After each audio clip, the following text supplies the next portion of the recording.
Welcome back to Frontline News. I'm Sasha Lee Hamilton. It's now time for Frontline Business.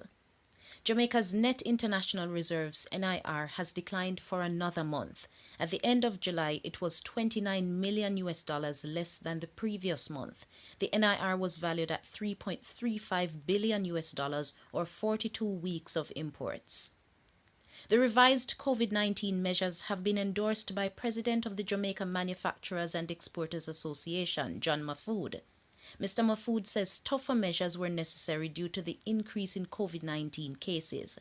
The changes that were made to the increase in the curfew hours, bringing it back to what it was early in the year, I think was important and the right move given the significant increase in the number of positive cases and the increase in the number of hospitalizations.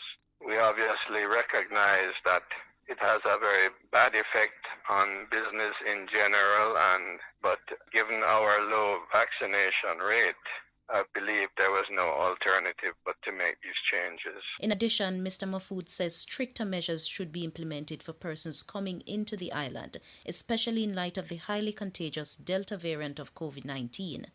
I would like to see a situation where people come into Jamaica have to be fully vaccinated. And I know a lot of people came to Jamaica over the summer. They were not fully vaccinated. They only had to have a negative test. They were supposed to be quarantined, but I don't think there is any control to ensure people are quarantined. And I think most of the people coming to Jamaica are coming from places that are that have access to vaccination. So I think that is something that we should be doing. A federal judge has temporarily blocked a Florida law that prevents cruise lines from requiring passengers to prove they're vaccinated against COVID-19, saying the law appears unconstitutional and won't likely hold up in court. More details in this report.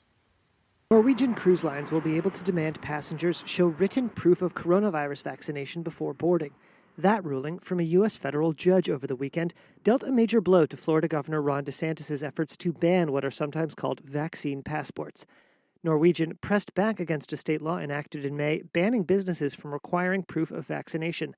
Violations of the law could have triggered a penalty of up to $5,000 per passenger, potentially adding up to millions of dollars per cruise. The judge in Miami issued a preliminary ruling that Norwegian would likely prevail on its argument that the law jeopardizes public health and is an unconstitutional infringement on the cruise liner's rights. The judge blocked DeSantis from enforcing the law against Norwegian. That clears the cruise ship operator to resume port activity in Miami as planned on August 15th. A lawyer for DeSantis did not immediately respond to a request for comment.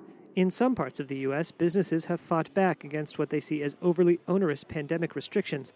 But in this case, the roles are reversed, with a business seeking enhanced precautions in the face of a Republican governor opposed to restrictions. DeSantis' opposition to health precautions comes as the state has become a hotbed of infections and hospitalizations have hit record levels. In Tuesday's trading session, the JSE Combined Index advanced by 131.93 points to close at over 400,000 units. Overall market activity resulted from trading in 91 stocks, of which 37 advanced, 40 declined, and 14 traded firm. The junior market index declined by 0.53 points to close at over 3,000 units. Stocks advanced for 1834 Investments, Berger Paints Jamaica, Cargo Handlers, Caribbean Cement Company, and Consolidated Bakeries Jamaica Limited. Stocks declined for Barita Investments, Blue Power Group, Caribbean Assurance Brokers, Caribbean Cream, and Caribbean Producers Limited. Trading firm were Access Financial Services, AMG Packaging and Paper Company, Caribbean Flavors and Fragrances, Community and Workers of Jamaica CCU Deferred Share, and Dolphin Cove Limited. Future Energy Source Company Limited ordinary shares was the volume leader with 3.6 million units, followed by Trans-Jamaican Highway Limited with 3 million units, and Derriman Trading Company Limited with 1.7 million units. And now for the foreign exchange.